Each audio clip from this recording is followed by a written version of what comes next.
Welcome to this quick and simple video where we're going to go through the configuration of LCD's intercom driver. First of all, you need to find the driver via the setup app. Intercoms, LCD or lighting control, intercom controller. This intercom controller is first added to a rack room or hidden room in the system.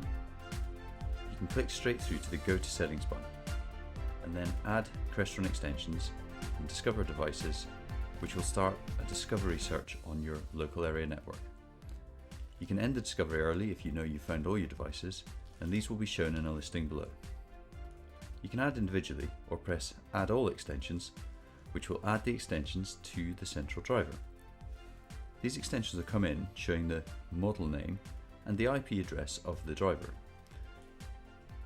You can click on the extensions to update them with the correct display names that you want to show the user. We've added a couple of tools to make this really straightforward. First of all, you can dial the panel to verify that you've got the right one.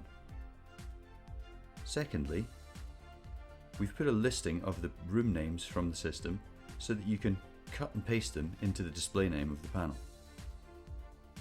Last of all, the fields are completely editable, so if you want to name a specific panel, or if you've got multiple panels in the same room, you can simply click on the display name to put in a custom name for this endpoint. In addition, you can add extensions which are non-RAV extensions, such as SIP phones on the network, by dialing in the dial address, the SIP address of the panel.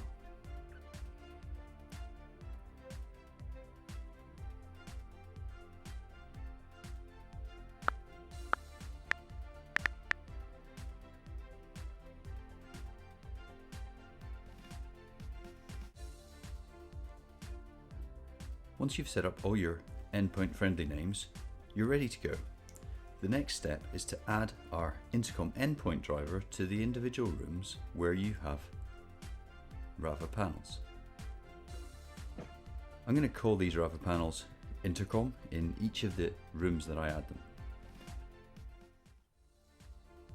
If you go across to the UI after adding the driver, again, there's a straightforward shortcut button that allows you to bypass the settings password and takes you straight into the settings. Although the settings for the intercom endpoints are very simple, there's only one thing to set. We just need to tell the extension which endpoint it's associated with. Once we've done that on all of our endpoints, you're ready to go. The user interface presents simple call buttons to call other extensions within the system.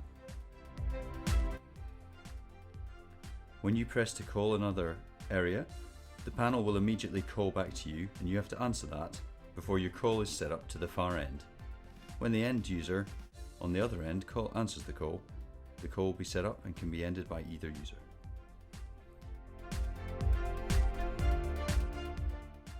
Editing extensions after the initial setup is also straightforward.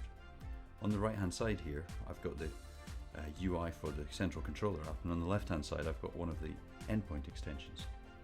You can see that changes I make to the text and naming and the friendly names are updated live on the endpoint drivers. Also, adding and removing extensions updates all the endpoint drivers in the system live. Any questions, please follow up and contact us on support@lightingcontrol.co.uk.